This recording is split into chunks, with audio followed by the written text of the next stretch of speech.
about 1,012 people were detained during the emergency from Delhi. The Lieutenant Governor ordered the detention of political leaders of the non-CPI opposition. And they were to be detained on that very night.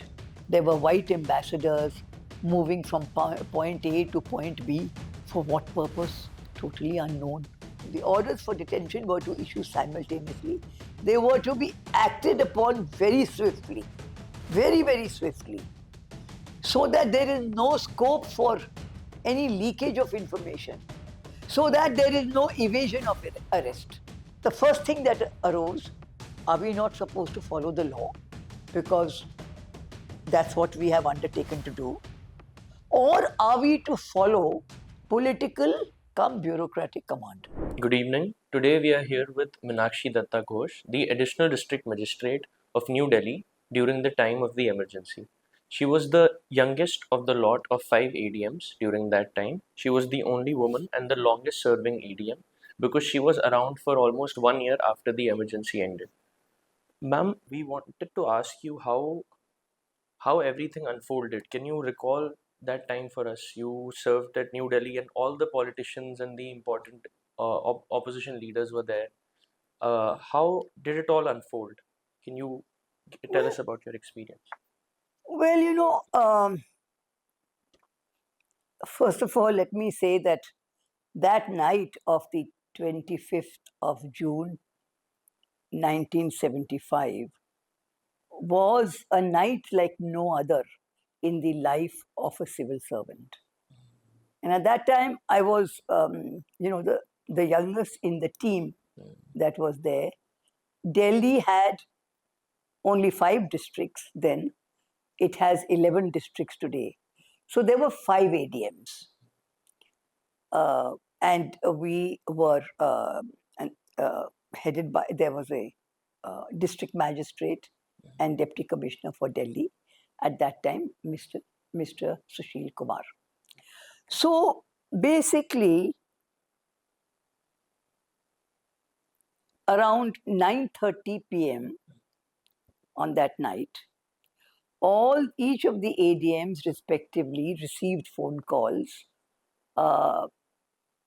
from the office of the district magistrate saying that an official vehicle will be reaching you in a short while, and can you kindly proceed to the office of the deputy commissioner at his residence. And the ADMs complied. We all reached there one by one. When we reached, we found that the district magistrate is not there. And we were told that he will join us shortly. He is at the Prime Minister's office. So that is how we, the news was sort of broken to us. I mean, there is something happening. But before I go on, I want to just place it in context a little bit. There were 3 sets of meetings that took place that evening, on the evening of the 25th of June 1975. The first was a public rally, a massive public rally addressed by leaders of the then opposition, and the culminating point at that rally was when Shri Jayaprakash Narayan gave a somewhat historic, very powerful speech. And in that speech, he said, and I'll just repeat some of the slogans that he gave. He gave 1 or 2 rallying cries. One was, Singham Satyagraha Karo, Police ka Adesh Mat Mano, Sarkari Adesh ka Ulangan Karo, which translated would read as, practice non-violent civil disobedience, do not obey police orders, defy government dictates. Police को भी जनता का आदेश मानना होगा. Even the police will have to obey the mandate of the people. So basically, while it is true he was urging peaceful resistance against any a display of authoritarianism that might be coming, but he also urged government servants, police officials, and armed forces to follow their conscience.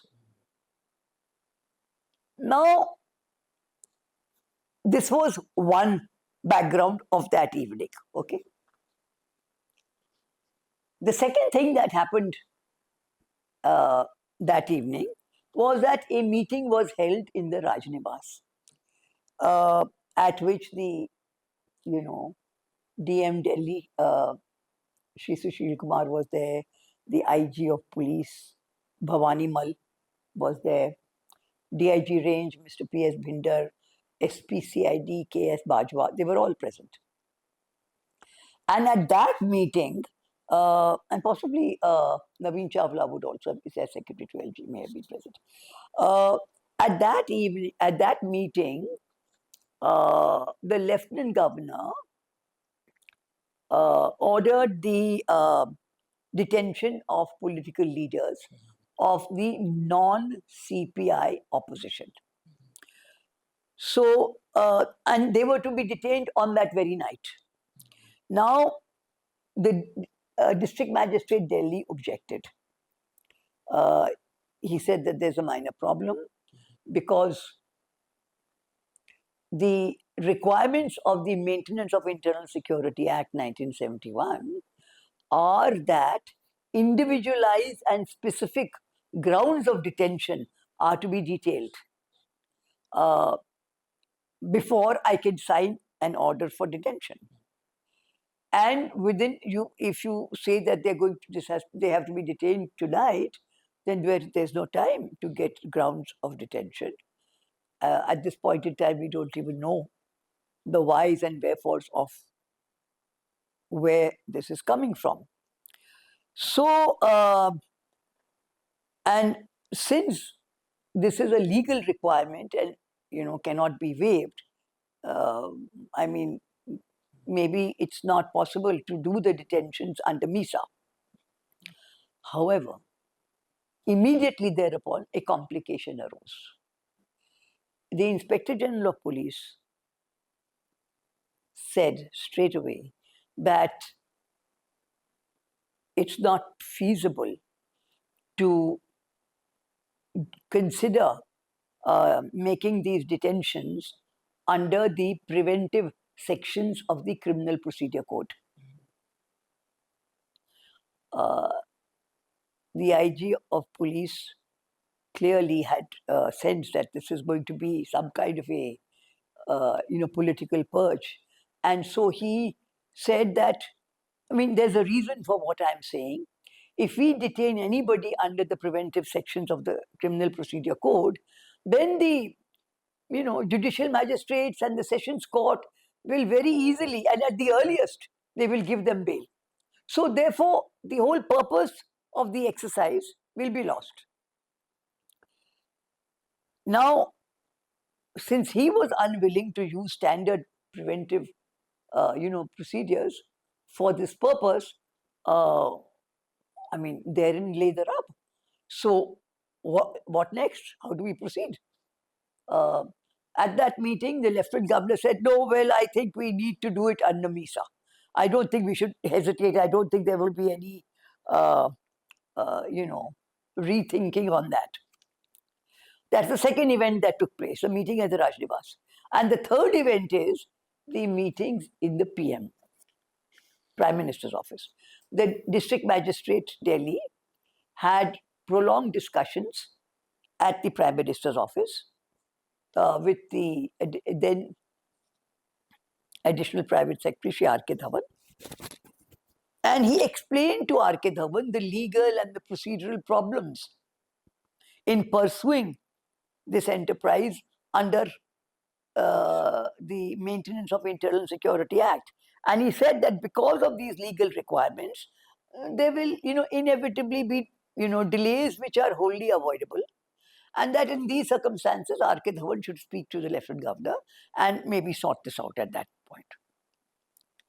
So, R.K. Dhawan said that apparently we learned much later. At that time, we didn't know. But I mean, I'm trying to give a perspective so that, you have the comings and goings. Now, it's reported that R.K. Dhawan said, no, these matters have already been gone into. And there is no doubt that, and there are no two ways about it, any detentions that will be done only under the MISA. Yeah. So now that put the district magistrate into a real quandary. Because on the one hand, I mean, after the clarification that he received from Shri R.K. Dhawan, he was caught between legal procedure on the one hand and the political command on the other. So that was the whole dilemma of the emergency. And I think that this is something which at every level this was experienced. Anyway, these three meetings took place, and it was after that that the DM returned. So he returned after about 11 p.m. at night. And we noted when he returned, his face was completely ashen. He was very disturbed. And, one felt sorry because we didn't expect that the district magistrate would, come back in this kind of situation, this state of mind. So he said to us that, look, some very critical developments have taken place. And the fact of the matter is that we have been directed by the authorities to make some detentions under the Maintenance of Internal Security Act 1971. Initially, the focus in Delhi will be on, political, detainees, political detainees, and some very senior, maybe national leaders as well. Some lists are being made. We understand that we will get them. And from what he said and the manner in which he said it, we got a hint that, questions may not be raised because the situation was such that, I mean, this is how, it sort of presented itself to us. But I can tell you that through all this, the silence in New Delhi district was heavy outside. There were white ambassadors moving from point A to point B. For what purpose? Totally unknown. Nobody knew what was happening. So there was, in New Delhi district, it was palpable. There were a lot of rumors swirling around, a lot of speculation. But,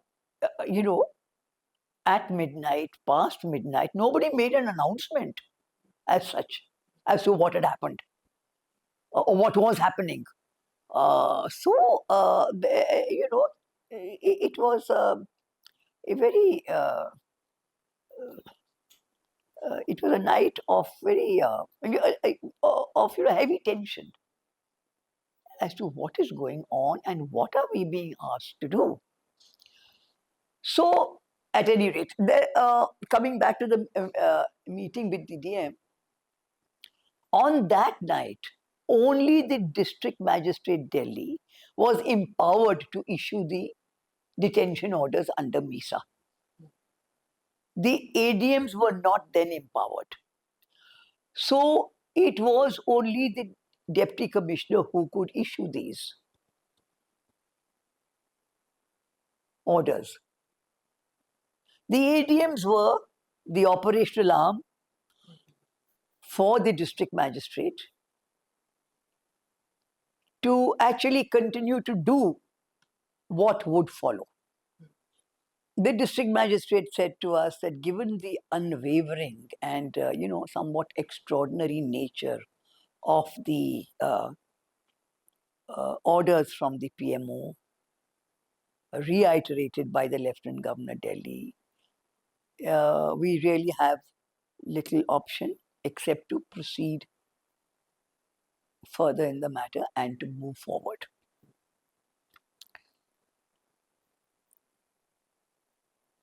Now, to place this in perspective, I'm going forward and backward a little bit.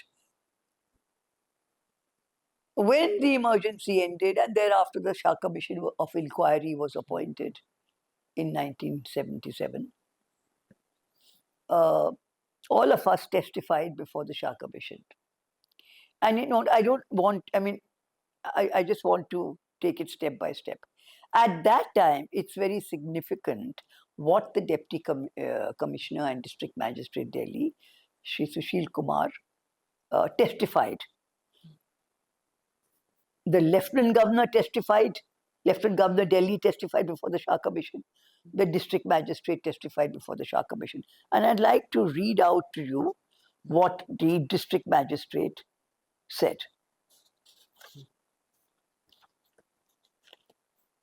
So, the District Magistrate, in his deposition before the Shah Commission, has stated, Shri R.K. Dhawan's manner and tone in which he kept on insisting about issue of warrants under MISA only was aggressive and threatening. I certainly got the clear impression that any further resistance or delay on my part in issuing the warrants would be fraught with danger for me personally. This was the deposition from the District Magistrate Delhi. Justice Shah specifically questioned him further on this. And the District Magistrate, Sri Sushil Kumar, responded, after talking to Sri R.K. Dhawan, I came away with the impression that Sri R.K. Dhawan was speaking so very emphatically as he was speaking on behalf of the then Prime Minister. So this is what he deposed. Lieutenant Governor Delhi, Shri Kishan Chand, also deposed before the Shah Commission. And he said, and I'm quoting him, that detentions under the Maintenance of Internal Security Act were made on the night of 25th of June 1975 in pursuance of the decision taken by Srimati Indira Gandhi in the meeting held at her residence early in the evening of June 25th, 1975. He said that it was a political decision. The Lieutenant Governor said that this was a political decision. And the arrests were to be carried out during the course of the night of 25th of June as a follow-up action on the promulgation of emergency. This was the statement by the Lieutenant Governor. It was made clear to him that the leaders were to be detained under MISA as the use of the preventive sections of the Criminal Procedure Code was likely to bring in the courts, and this would land the administration into serious difficulties. So herein you get your answers as to why MISA was used only and why the CRPC, I mean, you're a legal reporter, so you understand. But, I've given these quotations, so this will be very useful for you. You can probably use them. Now, as I said earlier, on the night of the emergency, the ADMs were not empowered, only subsequently as the emergency rolled forward. Then the ADMs were delegated the powers for making orders of detention. And this helped the district magistrate because there were 5 more, arms, able to sign the detention orders. And so the operational ambit of the MISA, increased. And preventive detention actually then, as time went on, more and more people had to be detained, so you needed more and more. Now, for the ADMs, after the deputy commissioner had, district magistrate and deputy commissioner had briefed us, there was, of course, a logistics problem. Uh, you know, the warrants of detention had to be typed, and this in those days, there were old cyclo-styling machines, and they had to be cranked up, and then they went out of order in the middle of the night. All kinds of those kinds of logistical problems happened. But at any rate, uh, the thing was that after all that had been done, uh, then each of us went to our respective jurisdictions. And we, the respective superintendents of police, had been briefed, by the IG and the DIG range. On the night of June 25th, the District Magistrate Delhi issued 67 detention orders. 67 on that night. Now,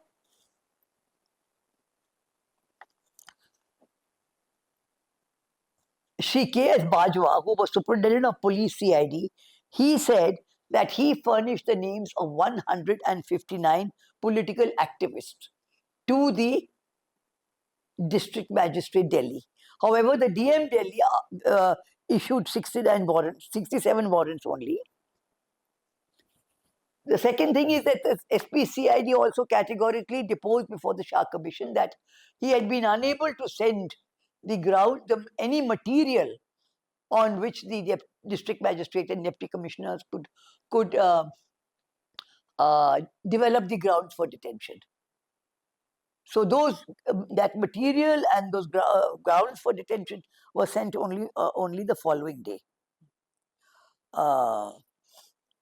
So this should set at the deposition by SPCID Sri Bajwa in front of the Shah Commission should set at rest any doubt that the detaining authority on the night of 25th of June 1975 had any material before him at the time of issue of the detention orders. Now, the thing is that after all, these 67 detention orders which were issued, they pertain to different districts. I mean, some would have been for North District, South District, East District, Central District, New Delhi District. So each ADM and each Superintendent of Police was to ensure that no person other than those listed were being detained. That was a very, categorical instruction. So the detentions were to be confined to the names listed, and then as a double check, each ADM and each superintendent of police of the district would be checking. Now, these were strange and dangerous times for the civil servant. I mean, the emergency as a whole, but certainly that night was strange. So, for example, the superintendent of police CID deposed before the Shah Commission that he has received a message from DIG range that the CID wing of the Delhi police is being criticized because they are not making out the lists fast enough. They are going very slow. Then the CID said that, look, I responded saying, we've already given whatever lists we could to begin with, and now we are making fresh lists. So, everybody was under pressure. Everybody, at that time was under some kind of pressure or the other. And within an hour of the district magistrate having returned to his office and he was talking to us, he again began getting pressurized all over again by R.K. Dhawan, by the Lieutenant Governor again and again, so that there should be no delay and that the tension for the district magistrate and for all the ADMs more so for the ADMs, was this direction that all the detentions, the orders for detention were to issue simultaneously. They were to be acted upon very swiftly, very, very swiftly, so that there is no scope for any leakage of information, so that there is no evasion of arrest. You see, so this was the real, high tension of that night. That not only the task had to be done without raising questions, the task had to be complied with immediately, with not the slightest delay, with no leakage of information, and no evasion of, arrest. I mean, this was really the, I mean, it was a test of, you know, the civil servant on a number of uh, parameters.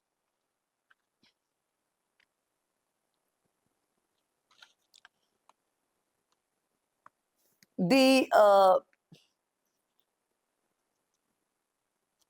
the ADMs went back to their respective jurisdictions and spent the night along with the superintendents of the district superintendents of police at the police stations, and verifying and checking every minute of that night to see which of the detention orders have been executed, which detention orders have not been executed, and why. Because there were some detention orders where, for example, the persons were not available in the district. They were out of station or whatever, there were many, things like that.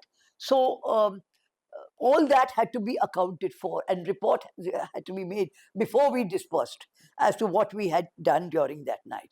So by the time we reached home, it was like 7 in the morning. And at that time, when we reached home at 7 in the morning, was when we got to know exactly what had happened. Began to there was the news broadcast, and we understood precisely that there had been a constitutional rupture. An internal emergency had been declared across the country. National leaders of the opposition and along with them, many other prominent political activists were being detained across the country. And that, I mean, it was mind-boggling, for example, to our then parents, generation, that leaders like, Morarji Desai were detained. That was something which a lot of people couldn't take. So this is how it unfolded on that night. But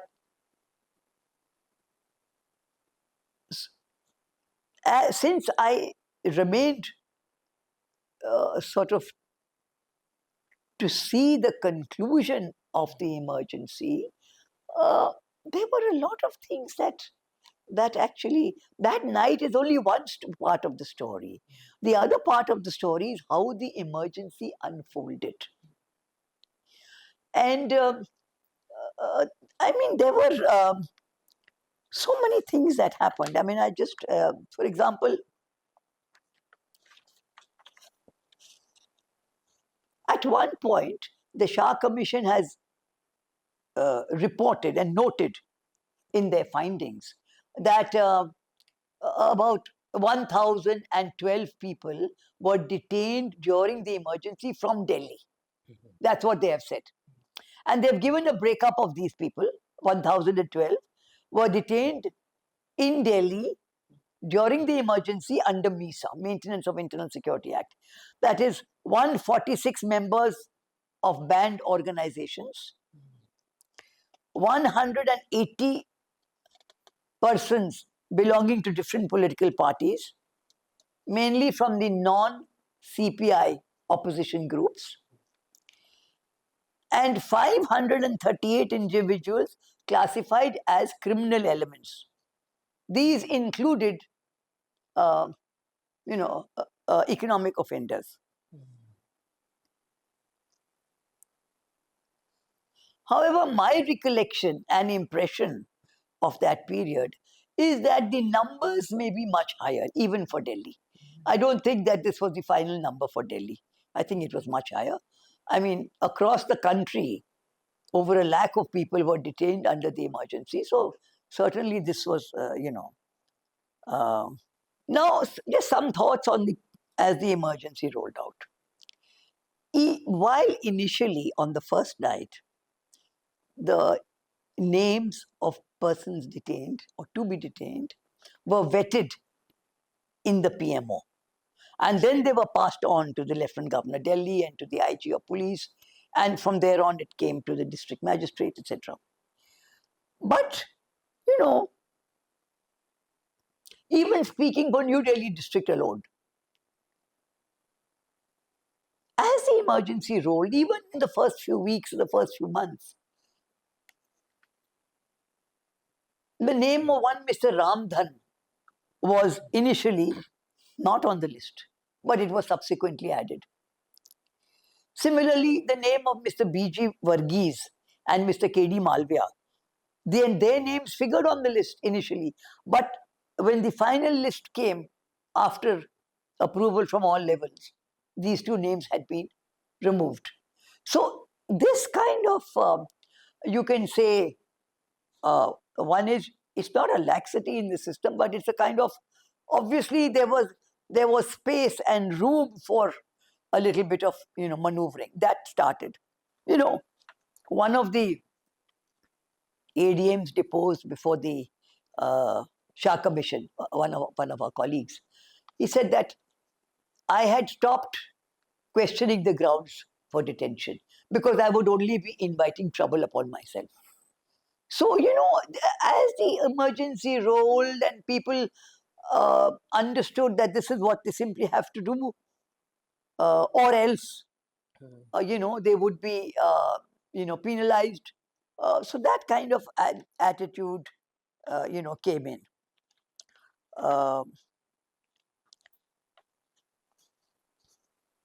There was, in New Delhi district, there's one particular case, as you were asking as to what are the different experiences you've had. There's one particular case, and that which I would like to mention, which is the detention of one Mr. Mamchand.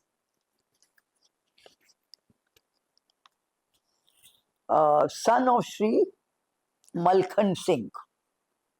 Now, this Mamchand, he was merely a hawker of newspapers and magazines. And he had his sort of informal stall outside the, India Coffee House. Now, he was the sole breadwinner of a family of 10 members. So in a family of 10 members, this man was the sole breadwinner. Now what happened was that on the 1st of July 1975, an order under the Defence of India Rules, Section 43JC, was passed. A case was registered against him and he was detained on 1st July under the Defence of India Rules. On 4th July, a fresh detention order was passed and he was detained under MISA. The grounds against him were that one single copy of the magazine called March of the Nation was found in his stall. Now, it transpired that one metropolitan councillor by the name of Sri Arjun Das, he and his group, they raided his stall and they found the single copy. And they went straight to DIG range, Mr. Bhinder, and said that, look, we are doing the work of the police and we have discovered that there is literature, prejudicial to the state, which is being sold in New Delhi district. And therefore, I mean, now that we have found this, you have no option but to catch hold of this man. So DIG Range proceeded to record this and directed the Superintendent of Police New Delhi, also spoke to the District Magistrate Delhi, and so it was that on the 4th of July, District Magistrate Sushil Kumar issued a detention order under MISA. So the Defence of India, the case under Defence of India rules was withdrawn, and now this was crazy because we checked the special records of the CID, SPCID. There was no record against any Mamchand, son of Sri Malkhan Singh, which means that he had never come to adverse notice on account of any kind of political activism. That was not there. So, there was a system which had grown for monthly review.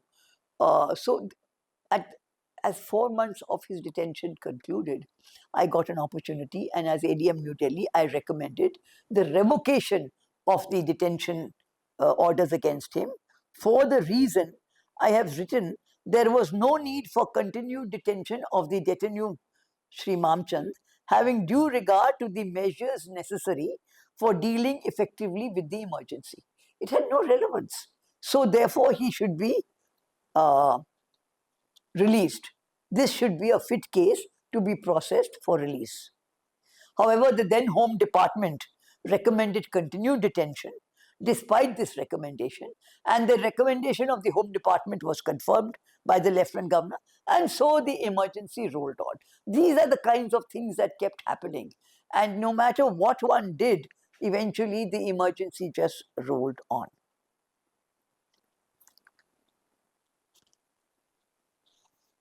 Another colleague testified that, he actually issued a detention order for a reader in, Gorakhpur University.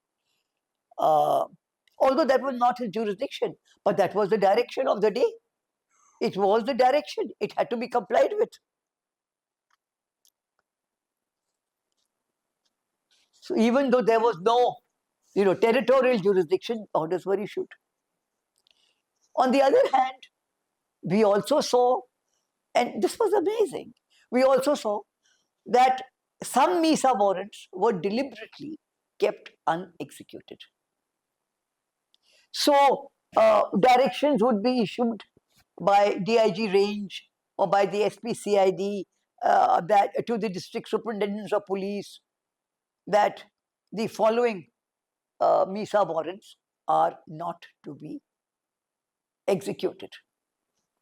So these are the things that kept happening, and which were very, very distressing and raised a lot of questions. So this is. So Yeah. I had a question for you. Yeah. So the Shah Commission pointed out that around 1.2 lakh people were detained, out of which No, the Shah Commission did. I don't know whether they said that. I gave you the figure for 1,012 for Delhi. In Delhi. But I'm saying it is common knowledge that across the country, 1.2 lakh. over and out of lakh. this, around 35,000 were under MISA. I see. So, Okay. ma'am, did you also sort of sign warrants for any leading politicians in Delhi? Because you were saying, I think a few days on June 30th, they amended the MISA. Yeah. And they, like you said, they delegated the powers to the ADMs as well. Yeah. So did you That's right. sign any warrants for? I did, of course, a large number of them, but I don't recall right now. Yeah. But even this case of Mamchand, after the 4-monthly review, I had to then, when my recommendation for his immediate release was turned down, then I had to issue a fresh order in September 1975 for this Mamchand, and it was with a very, very heavy heart, and it was very, very distressing. And ma'am, I wanted to ask you, you were around for over a year after the emergency, you were the only ADM from that lot. You were also around. You were the one who arrested Indira Gandhi Well, also, I didn't right? arrest her, but yes, But I was yeah, in the you were team. there in the You know, team in the that. team, yeah, Yes, yeah. yeah, And I think October 1977. yeah. Yes. So, ma'am, for you, what were the lessons learned and what did the emergency mean for you that time? Because you saw all the years throughout, you also stayed for 1 year Yeah, after that. yeah, So, what did yeah. it mean for you? What were the. You know, first of all, again, going back to the night of 25th of June, it was a night of high tension and, very, I mean, some a kind of extreme discipline, but also a kind of, quiet disquiet about where are we heading, and what exactly is happening, and why. Uh, for me, it was the night where, for the first time, and rather very early in my career, I encountered the burden of conscience within the steel frame of India. I mean, you had to, I had to ask myself questions and I had to respond to them. So, the first thing that arose, are we not supposed to follow the law? Because that's what we have undertaken to do. Or are we to follow political come bureaucratic command?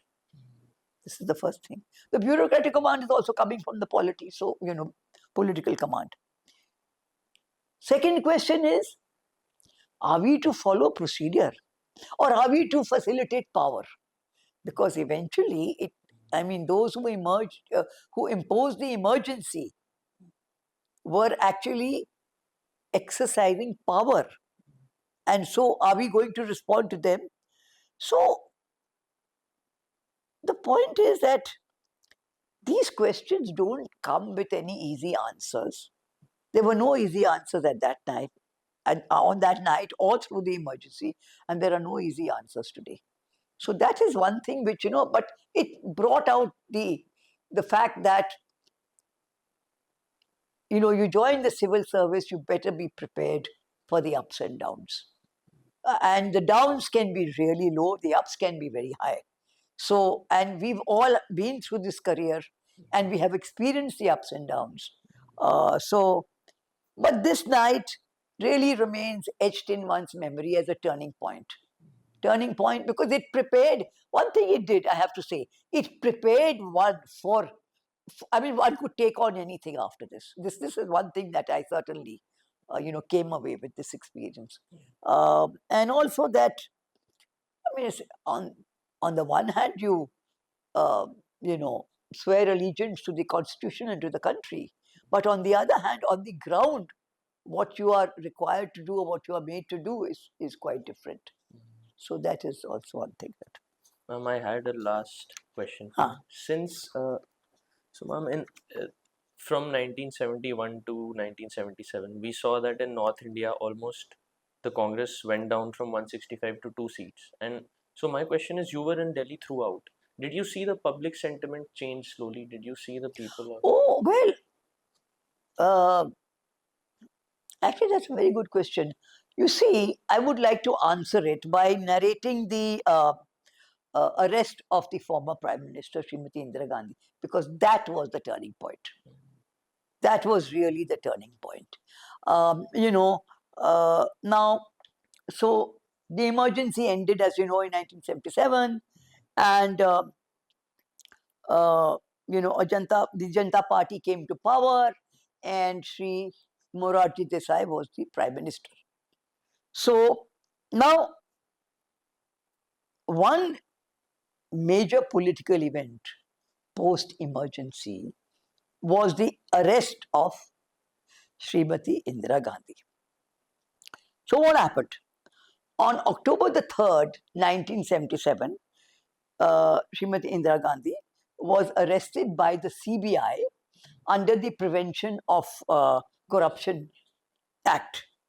The CBI accused her of taking some 104 jeeps from two companies for use during her elections campaign. Now, you know, it was meant to be intended to emphasize the fact of accountability, to stress the fact that the new Janata government is only focused on doing things the right way, particularly after this emergency, etc., etc. But you know, then Prime Minister Indira Gandhi actually used this event to precipitate disaster, for the regime. Because what happened was that what I saw when I went to her home at 1 Safdarjung Road. So we were all there waiting outside in the lawns, and we noticed that there's some delay. I mean, she's not emerging from her private rooms, and what happened? So in fact, of course, the lady police had gone in and all that, and I was requested to. So we were watching, but then of course sufficient crowds had not collected. So I mean, after some time, she came out, but she insisted that the officers who have come to arrest her must handcuff her. She insisted on that, and the officers obeyed. And then she refused to give a personal bond. And after arresting her, well, so anyway, so you can imagine where I'm standing in the veranda, she's there, and the crowds are swirling. And instead of getting into the car, she put her foot onto the floor of the car and stood up. And she began addressing Voice of America and Voice of Australia. And there was the BBC and all the international TV channels were there. And so at any rate, so she was arrested and she was placed in a car, and the officers were taking her to Badkal Lake. Now, on the way to Badkal Lake, there was a railway gate, and so car had to stop. Now, Indira Gandhi's lawyer, Sri B.R. Handa, was following her in the next car, was following her car. And now, whether something transpired, the fact is that when the car stopped at the railway crossing, Mrs. Indira Gandhi got out of the car and sat on the culvert bridge. And seeing her, there, a crowd collected. So the crowd collected, and there was a lot of excitement. So the officers had to abandon the notion of taking her to Badkal Lake. But what had actually happened was that her lawyer got into an argument with the CBI officials and said that she has not been arrested. She has been arrested without a magistrate's order. So therefore, you cannot take her from one jurisdiction to the other. You know the law, so So therefore, it transpired that they had to abandon going to Badkal Lake, and she was then detained in Tihar jail. There was no option. I mean, this is what happened. So anyway, whatever. But the very next day, she was produced before a magistrate, and there were no grounds for the arrest, and so the magistrate released her on unconditional bail. And so it was that her detention did not last more than 16 hours. That's about it. However,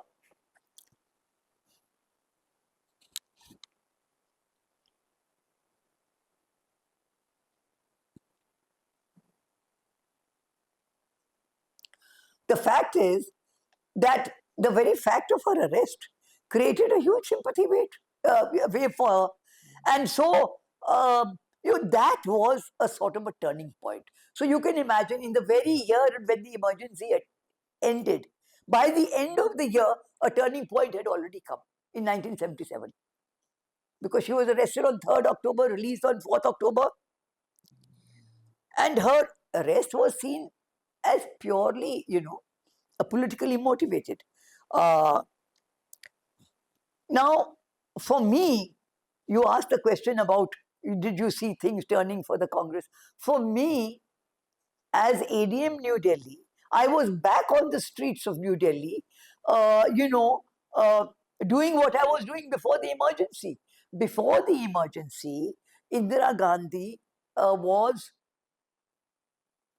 as prime minister, she would, hold these, very frequent public rallies at Gol Methi and at other nooks and corners of New Delhi, sometimes in larger, maidans.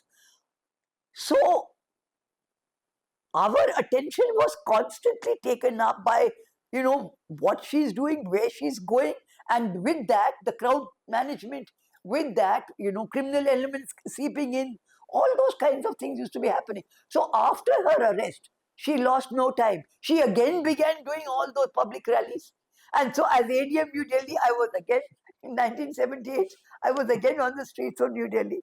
So it was quite one had to retain one's sense of humor throughout.